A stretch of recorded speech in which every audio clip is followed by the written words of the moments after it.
দিনু ছিল এক গরিব জেলে। নদী থেকে মাছ ধরে তার কোনো রকম সংসার চলতো। একদিন দিনুর খুব জ্বর হলো। শুনছো, তুমি কি আজ নদীতে যাবে না? হ্যাঁ, যেতে তো হবেই বউ। তবে আজ শরীরটা বেশ খারাপ লাগছে। বিছানাটা ছাড়তে মনই চাচ্ছে না। কেন, তোমার আবার কি হলো দেখি তো। এ কি, তোমার গায়ে তো খুব জ্বর এসেছে দেখছি। তুমি বরং আজ বিশ্রাম নাও, তোমাকে যেতে হবে না নদীতে। এ কথা বললে কি হয় বউ? একদিন মাছ না মারলে যে আমাদের ঘরে কোনো খাবার জোটে না, সে কথা কি তুমি জানো না? সে না জুটলে না জুটুক, একদিন না হয় না খেয়ে থাকবো। শোনো, তোমাকে একটা বুদ্ধি দিই। আমাদের তো ছোট একটা পুকুর আছে, তুমি না হয় পুকুরটা পরিষ্কার করে সেখানে কিছু মাছ ছাড়ো। এই কথা তো আগে কখনো মাথায় আসেনি বউ। তুমি ঠিক কথাই বলেছো। আমি কালই পুকুরটা পরিষ্কার করে সেখানে কিছু মাছ ছাড়বো। দিনু পরের দিন বাজারে গেল কিছু মাছের পোনা কেনার জন্য। আরে ভাই, তোমার দোকানের মাছগুলো তো দেখছি আজ বেশ সুন্দর। তাই পোনা মাছ কত করে বিক্রি করছো? মাত্র 200 টাকা কেজি। নিয়ে যাও ভাই, না হলে ফিরে এসে আর পাবে না। চারা মাছের খুব চাহিদা বাজারে। দাম একটু কম রাখা যাবে নাকি? না ভাই, এমনিতে সব জিনিসের দাম খুব বেশি বাজারে।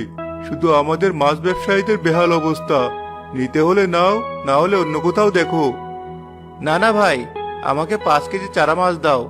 আজ পুকুরটা পরিষ্কার করেছি, মাছগুলো সেখানে নিয়ে গিয়ে ছাড়বো। খুব ভালো হবে, খুব ভালো হবে। এদের একটু পরিচর্যা বেশি করে করো, দেখবে খুব তাড়াতাড়ি বড় হয়ে গেছে।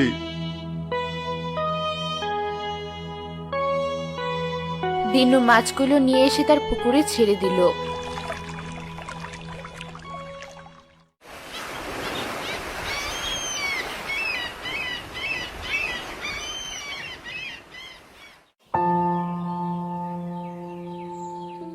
বউ, আমার জালটা একটু দাও, একটু নদীর দিকে যাই। শরীরটা তো খারাপ, আজ না গেলে কি হতো না? না বউ, এমনিতে কাল অনেক টাকার মাছ পুকুরে দিয়েছি, আজ আর নদীতে না গেলে হবে না। দাও দেখি, জালটা এনে দাও।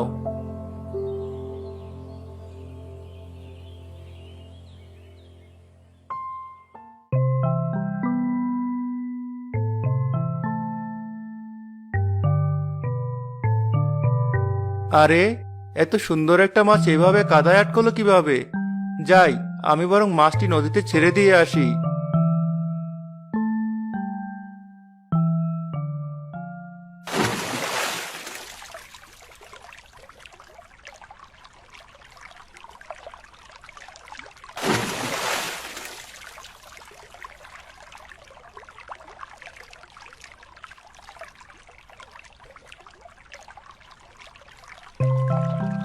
ছেলে ভাই, ও ছেলে ভাই, আমার কথা শুনতে পাচ্ছ?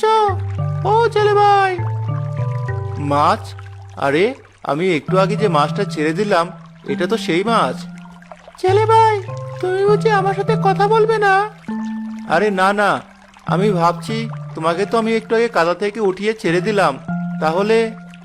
হ্যাঁ, কিন্তু আমিও তো সেটাই ভাবছি। তুমি আমাকে পেয়ে আবার ছেড়ে দিলে কেন? তুমি তো মাছ ধরতে এসেছিলে। আমি যে বিপদে পড়া কাউকে ক্ষতি করি না মাছ। আমার জালে যে মাছ বাঁধে, আমি সেটা নিয়ে অনেক খুশি। তাই তো তোমাকে ছেড়ে দিলাম, বুঝেছো? তোমার সততায় আমি মুগ্ধ হলাম জেলে ভাই। তুমি খুব ভালো। আসলে আমি নদীর ধারে বেড়াতে গিয়ে কাদা আটকে পড়েছিলাম। পানি ছাড়া আমি নড়তে পারি না। আর ঠিক সেই সময় তুমি আমাকে কাদা থেকে উদ্ধার করলে। তোমাকে অনেক ধন্যবাদ। আচ্ছা আচ্ছা, বেশ, তোমাকে আর ধন্যবাদ দিতে হবে না। আমি বরং কিছু মাছ নিয়ে বাড়ি ফিরি, বউ আমার জন্য অপেক্ষা করছে। ধন্যবাদ নাই দিতে পারি, তবে আমাকে সাহায্য করার জন্য তোমাকে তো একটু উপকার করতেই পারি। ওরা কপালে আর কি উপকার করবে মাছ? কোনো কিছুতেই যে আমি আমার অভাব কাটিয়ে উঠতে পারি না।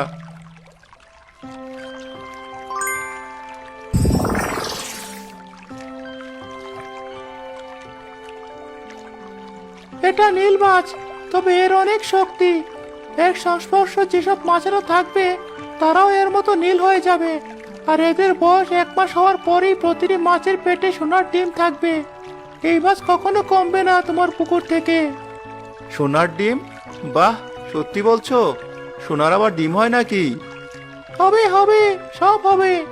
নীলু, আজ থেকে এটা তোর মালিক। তুই কিন্তু মালিকের সুবিধা অসুবিধা, মালিকের কথা সব মেনে চলবি। ঠিক আছে দয়ালু মাছ, আমি মালিকের সব কথা মেনে চলবো।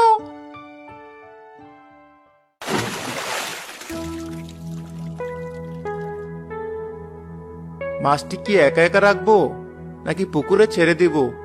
যাই, বরং পুকুরে ছেড়েই দেই।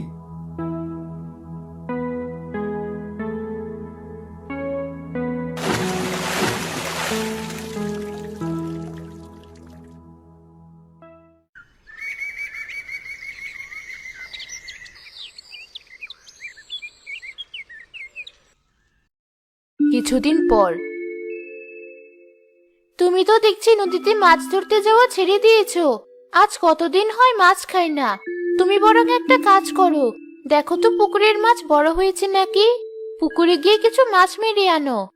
তুমি বলছো যখন, যাই, জালটা বের করে আনো।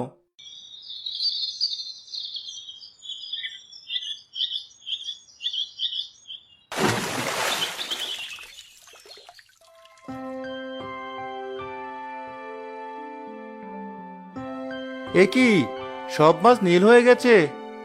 ও, মায়াবী মাছ তো আমাকে বলেছিল যে নীল মাছের সংস্পর্শে যে মাছ থাকবে সব নীল হয়ে যাবে।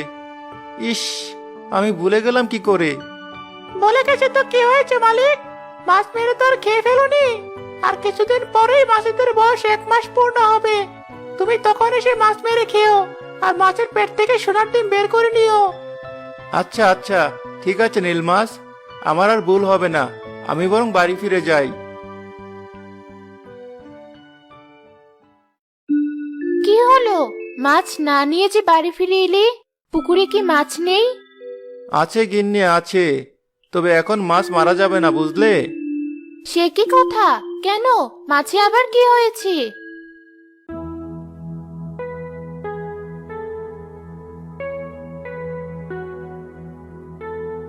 সত্যি বলছো? আগে তো বলনি আমাকে। আমার মনে ছিল না বউ, আর আগে তো আমি নিজেও বিশ্বাস করিনি, সেজন্যই বলিনি। যদি সত্যি মাছের পেটে সোনার ডিম হয়, তাহলে তো আমরা অনেক ধনী হয়ে যাব। আমার যে আর তর সইছে না। ধৈর্য ধরো গিন্নি, ধৈর্য ধরো, আর কিছুদিন ধৈর্য ধরো, দেখবে আমাদের সব কষ্ট দূর হয়ে গিয়েছে। এভাবে বেশ কিছুদিন হয়ে গেল। নীল মাছের বয়সও 1 মাস হয়ে গেল। একদিন দিনুর কিছু প্রতিবেশীদের দিনুর পুকুরের মাছের প্রতি লোভ হলো। এই রামু, দিনুর পুকুরে মাছ দেখেছিস? অনেক মাছ হয়েছে মনে হয়। আজ রাতে দিনুর পুকুরে ছিপ ফেললে কেমন হয়? তোর কথা বন্ধ বলিস নি। এমনিতেই জিনিসপাতির যে দাম, হাতে কোনো টাকা পয়সাও নেই। মাছ বিক্রি করে যদি 2 টাকা হয়। বেশ বেশ, সে কথাই রইল। আজ মাঝরাতে দিনুর পুকুরে ছিপ ফেলবো।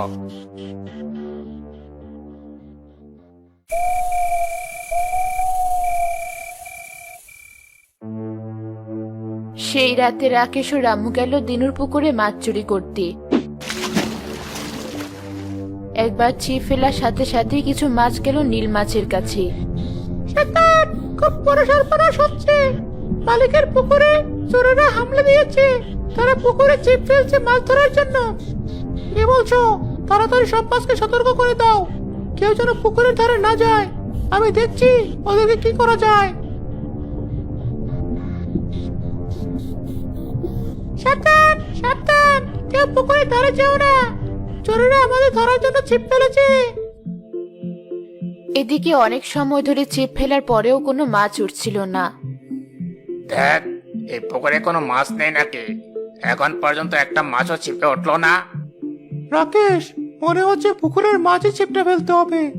আর একবার ছিপটা ফেলে দেখো, যদি এবার মাছ না ওঠে তবে পানিতে নেমে ছিপ ফেলবো। রাকেশ এবার ছিপ ফেলার সাথে সাথেই সে নীল মাছটি তাদের ছিপে বাঁধলো। কাজ হয়েছে, কাজ হয়েছে। এবার ছিপে একটা মাছ বেঁধেছে।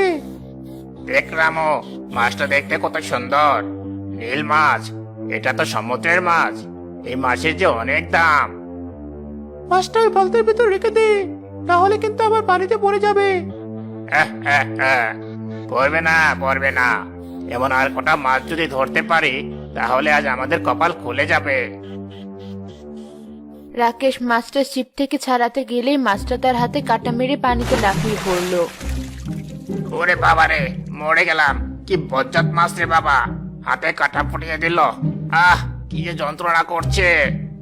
চল বন্ধু, আজ আর মাছ ধরতে হবে না, কাল না হয় আবার আসবো।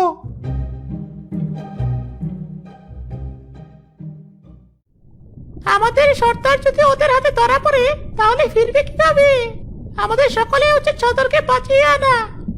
হ্যাঁ হ্যাঁ, চলগুলো আমাদের ধরুক, আমাদের সর্দারকে ছেড়ে দিক। তোমাদের আর যেতে হবে না, আমি ফিরে এসেছি। কিভাবে ফিরলে তাদের হাত থেকে? সে তো অনেক কাহিনী।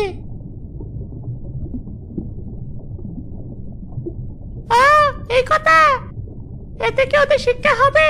দেখো, কাল রাতে আবার আসবে। আরে না, আর আসবে না। আমার কাটা যেখানে ফুটেছে সেখানে আজ রাত থেকেই পচন ধরবে। ওই পচনের রস যার গায়ে লাগবে তারই সেখানে পচন ধরবে। যত সময় না ওরা আমার কাছে এসে সমাধান চাইবে তত সময় ওরা শাস্তি পেতেই থাকবে।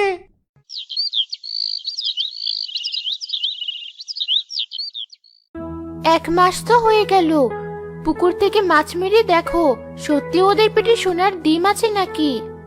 হ্যাঁ বউ, আজ যাবো ভাবছি, আমি এখনই যাচ্ছি।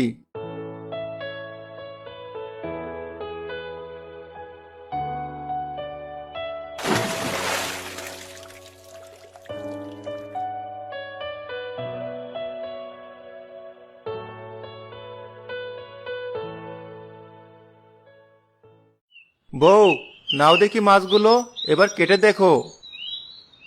দিয়া প্রতিটা মাছ কেটে দেখে তাদের ভিতরে সোনার ডিম আছে। দেখো দেখো, সত্যি সত্যি যে আমাদের কপাল খুলে গেছে, প্রতিটা মাছের পেটে ডিম। হ্যাঁ বউ, সব মাছের পেট থেকে ডিম বের করে রাখো, আমি কালই শেখরার কাছে সোনাগুলো বিক্রি করে রেখে আসবো। ঠিক আছে ঠিক আছে। পরের দিন দিনু স্বর্ণগুলো শেখরার কাছে বিক্রি করে অনেক টাকা পেল। বউ, দেখো কত টাকা, এত টাকা আমরা একসাথে কখনো চোখে দেখিনি। হ্যাঁ, এবার আমরা আমাদের সকল চাহিদা পূরণ করতে পারবো। কিছুদিনের ভেতরে দিনু খুব ধনী হয়ে গেল। তার বাড়ি গাড়ি, বউয়ের সোনা গহনা সব হলো। এদিকে রাকেশের হাতের পচনের রস লেগে রামুর ও তাদের পরিবারের ভেতরেও পচন ছড়িয়ে পড়ল। ভাই রাকেশ, আমাদের আর বসে থাকলে চলবে না। চল, আমরা দিনুর কাছে গিয়ে সব খুলে বলি। ও হয়তো আবার সব সমস্যার সমাধান করতে পারবে, না হলে যে আমরা মারা যাব। হ্যাঁ ভাই, চল। ভাই, আমরা তোমার কাছে এসেছি বিপদে পড়ে। হ্যাঁ রাকেশ, বলো, আর তোমাদের গায়ে এমন পছন্দ ধরেছে কেন? সব আমাদের পাপের ফল ভাই, সব আমাদের পাপের ফল। তোমার পুকুরে মাছ চুরি করতে গিয়ে একটা নীল মাছ রাকেশকে কাটা মেরেছিল, আর সেখান থেকে এখানে পছন্দ ধরেছে। আমাদের ক্ষমা করে দাও ভাই, আমরা ভুল করে ফেলেছি। না না ভাই, তোমাদের ক্ষমা চাইতে হবে না। তোমরা চুরি না করে তো আমাকে বলতে পারতে, আমি তোমাদের সাহায্য করতাম। চলো আমার সাথে। দিনু তাদের দুজনকে সাথে করে পুকুরে নিয়ে গেল। নীল মাছ, তুমি কি আমার কথা শুনতে পাচ্ছ? উপরে এসো দয়া করে। হ্যাঁ মালিক, বলো, তোমার কি সাহায্য করতে পারি? এই দুজন তো ভুল করে ফেলেছে, এদের গায়ে পচন ধরেছে। দয়া করে বলো, কি করলে এরা এই পচন থেকে মুক্তি পাবে? তাহলে শেষে স্বীকার করলো তোমার কাছে? আমার মালিকের পুকুরে যে আসবে চুরি করতে, তার অবস্থা আমি এমনই করব। ক্ষমা করো আমাদের, আমাদের খুব শিক্ষা হয়েছে, আমরা আর কখনো চুরি করব না। এই পুকুরে নেমে 3টা ডুব দাও, তোমাদের গায়ের পচন সেরে যাবে। তারা দুজন পানিতে নেমে ডুব দেওয়ার সাথে সাথেই তাদের গায়ের সব পচন মিলিয়ে যায়।